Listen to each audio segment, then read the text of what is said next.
안녕하세요. 1월 29일 수요일 캠퍼스 새벽 날개입니다. 오늘은 마태복음 6장 1절에서 18절 본문으로 하나님의 말씀 함께 나누도록 하겠습니다.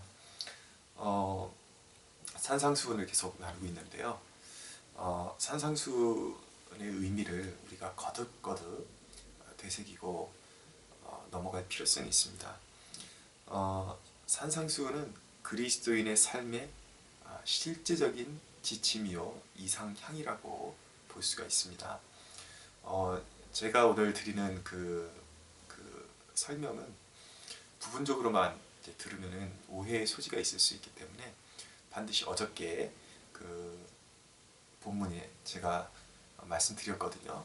그 산상수훈의 기능이 무엇인지 그 부분부터 이제 들어야지 이제 올바로 이해할 수가 있게 되는 것입니다. 어쨌든 거듭난 영혼들에게 이 산상수훈은 그리스도인의 삶의 실제적 지침이요 방향이 되는 것입니다. 마태복음 5장 20절에 보면 너희의 의가 바리새인과 서기관의 의보다 더 낫지 않으면 결코 천국에 들어갈 수 없다고 예수님께서 말씀하셨습니다. 근데 그것은 겁주는 말씀이 아니라 실제적인 말씀입니다. 그 바리새인과 서기관보다 더 나은 의가 아니면 결코 천국에 들어갈 수 없습니다. 근데 공교롭게도 우리는 그런 의를 이룰 수 없습니다. 그래서 우리에게는 그 의를 충족시켜 줄 수 있는 그 바리새인과 서기관의 의보다 훨씬 뛰어난 의를 가지신 누군가가 필요한데 그분이 바로 예수 그리스도이신 것입니다.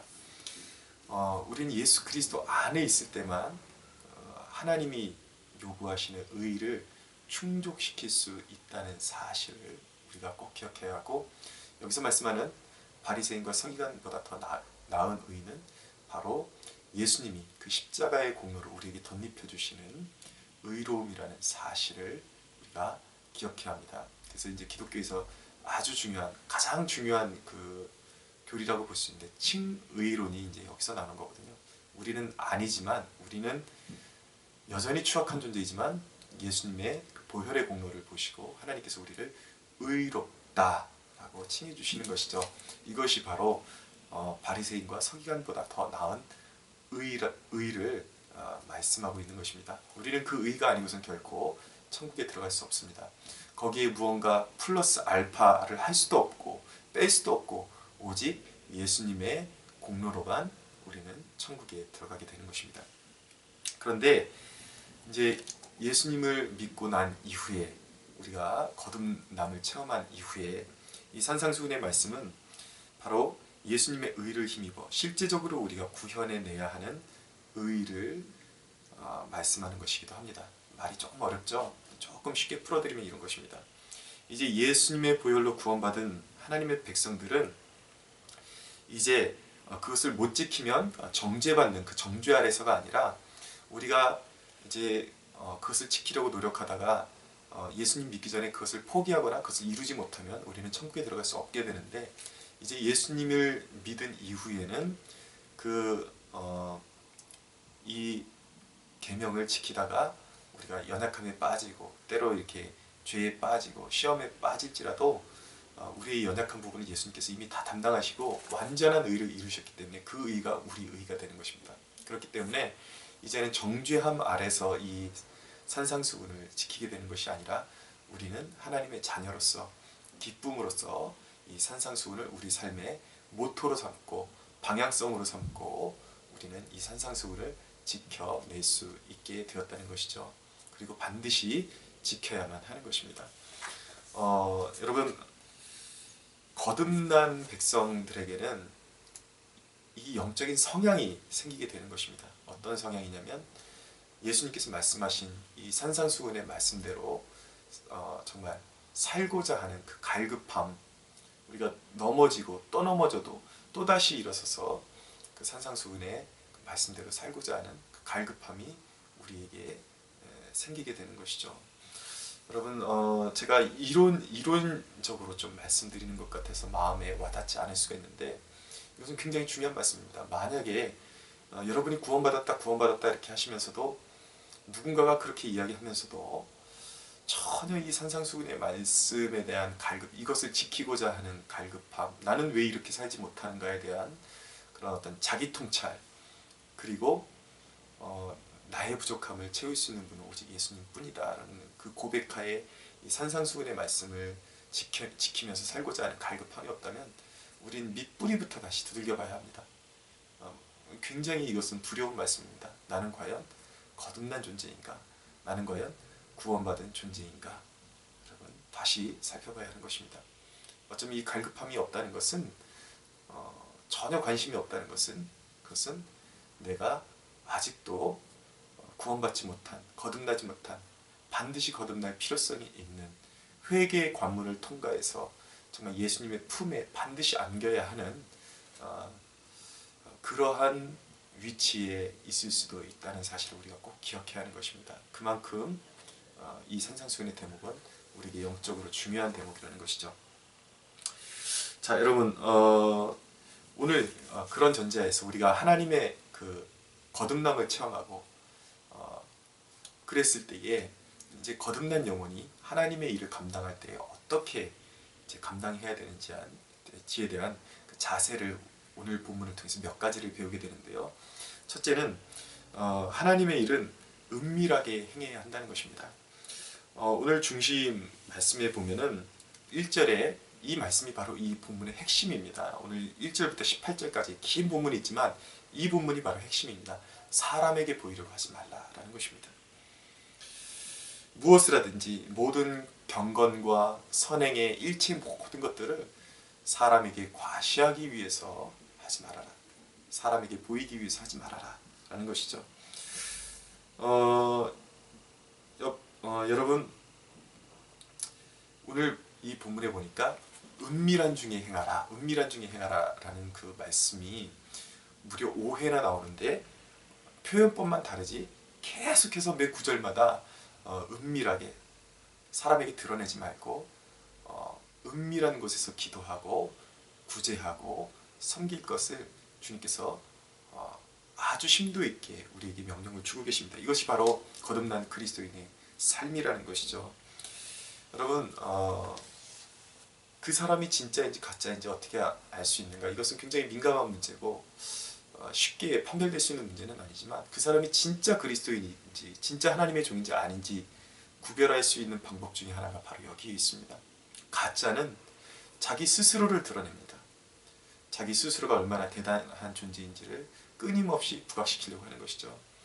일전에 이제 그것이 알고 싶다 같은 그 시사 다큐 같은 데 보면은 장애인의 아버지, 장애인의 어머니 이렇게 불렸던 사람들 이제 취재를 하면서 보니까 어찌도 그렇게 뻔뻔하게 자기가 그렇게 자기 입으로 자기의 대단함을 높이고 그 어떤 상황을 설정해가면서 PD에게 부탁하면서 자기의 그 대단함, 자기의 그 긍휼함을 이제 만방에 드러내고 싶어하는 그러한 모습들을 보여주고 있는데요. 여러분 그 사람이 진짜라면 결코 그렇게 할 수 없습니다. 개 중에는 감추고 감추어도 진짜는 하나님께서 하나님의 이름을 이제 드러내시기 위해서 하나님의 위대하심을 드러내시기 위해서 정말 숨어서 헌신하는 사람들을 드러내실 때도 있습니다. 진짜는 감추려고 해도 드러나게 되어 있습니다. 그러나 가짜는 자기 스스로를 자꾸만 드러내려는 경향이 있는 것이죠. 사랑하는 여러분, 하나님의 일, 그 모든 것들은 은밀한 중에 할 때 우리에게 상급이 된다는 사실을 꼭 기억할 수 있게 되기를 바랍니다. 두 번째로 기도에 관한 교훈인데 기도는 표면적 뜨거움보다 하나님과의 인격적 교제와 그리고 하나님 나라를 지향해야 한다는 것입니다. 그래서 이제 7절에 보니까 중언부언에 대한 말씀이 나오고 있는데 중언부언 하지 말아라. 근데 이것을 오해하는 경우가 많습니다. 어떤 사람들은 이 본문을 토대로 해서 기도는 오래 하는 것이 아니다.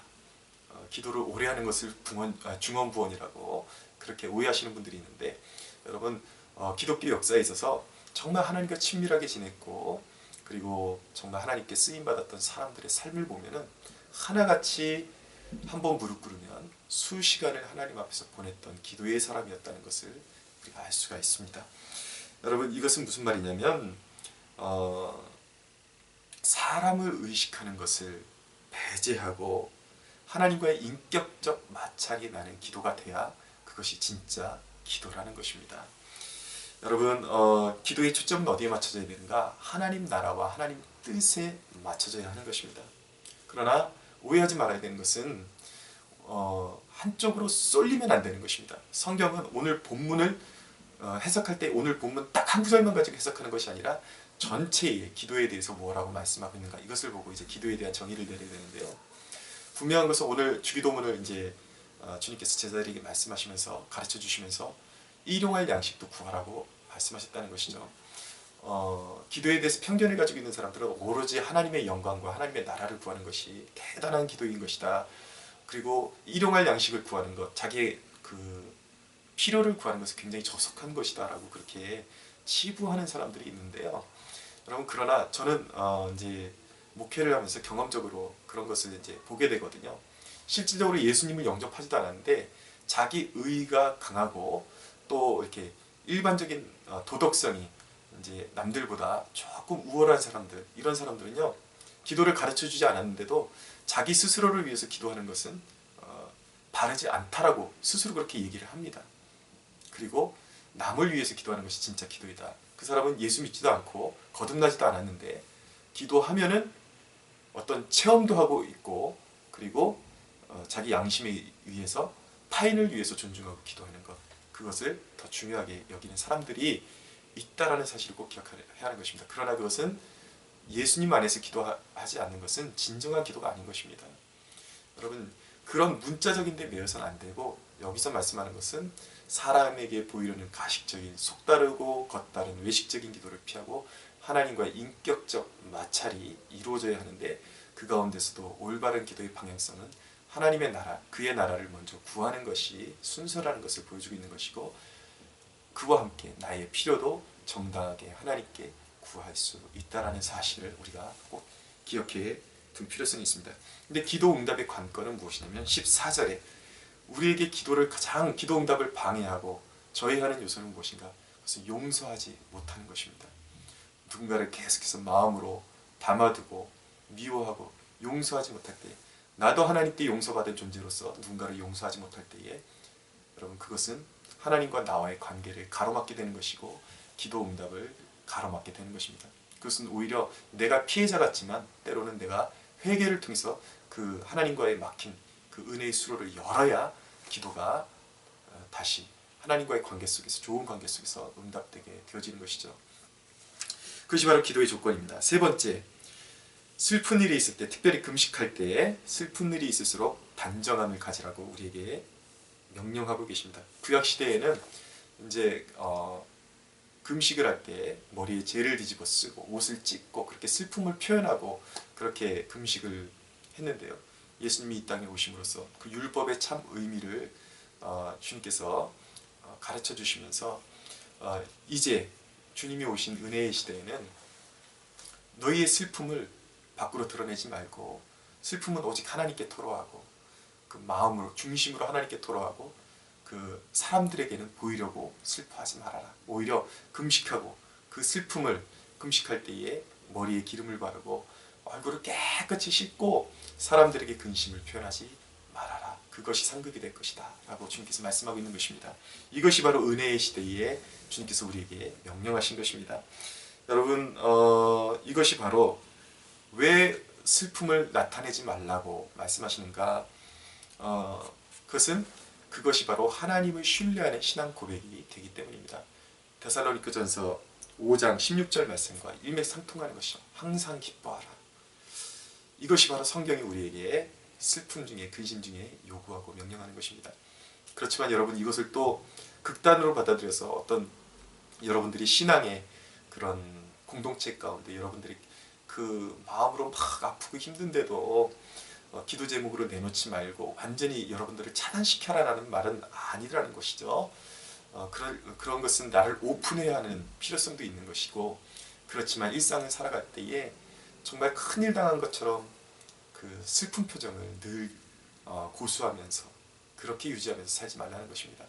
한번 기도 제목을 내놓고 내 슬픔이 있는 것은 맞지만 기도 제목을 나누고 하나님께 함께 기도했다면 그것으로 다시는 수심이 없었던 한나처럼 그렇게 이제 살아가라는 주님의 명령인 것입니다.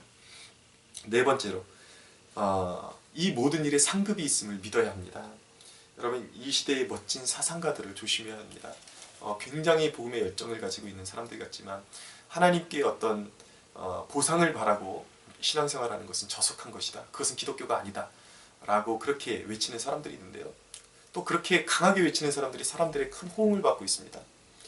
근데 여러분, 그것은 기독교를 철학화시킨 것이고, 그리고 기독교를 마치 수도하는 그런 종교처럼 바꿔버린 것입니다. 물론 그분들이 완전히 틀렸다고 저는 감히 말할 수 없습니다. 그분들이 그만큼 주님을 사랑하는 마음이 있기 때문에 나름대로 깨닫고 그렇게 이제 외치는 것은 맞습니다. 그러나 그런 분들의 그런 외침 가운데서도 좀 곁가지로 나갈 수 있기 때문에 우리가 그래서 중심을 바로잡을 필요성도 있다는 것이죠.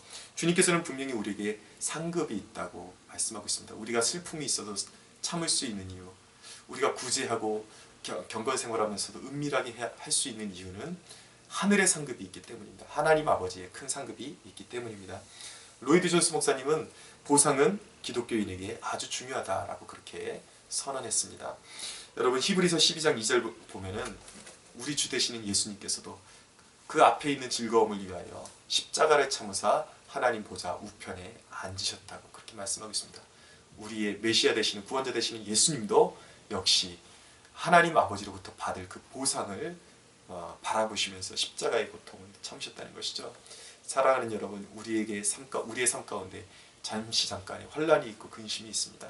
그러나 이 환란을 잘 이겨내면 반드시 보상이 따를 것이고, 특별히 정말 누구에게 하소연하고 싶고 너무나도 그 소리 지르고 싶고 아픔이 있지만 그 가운데 슬픈 내색하지 않고 오히려 슬픔 당한 사람들을 위로하고 격려할 때에 우리의 하늘에서 우리에게 주시는 상급이 클 것이며, 또한 그 고난의 터널을 지나갈 때에 하나님께서 우리를 존귀하게 들어서 사람들을 위로하는, 격려하는, 그리고 그리스도의 아름다운 그 중매자로, 그리스도께로 인도하는 중매자로 우리를 사용하실 줄로 믿습니다. 사랑하는 여러분, 승리하는 하루 되시기를 간절히 소망합니다.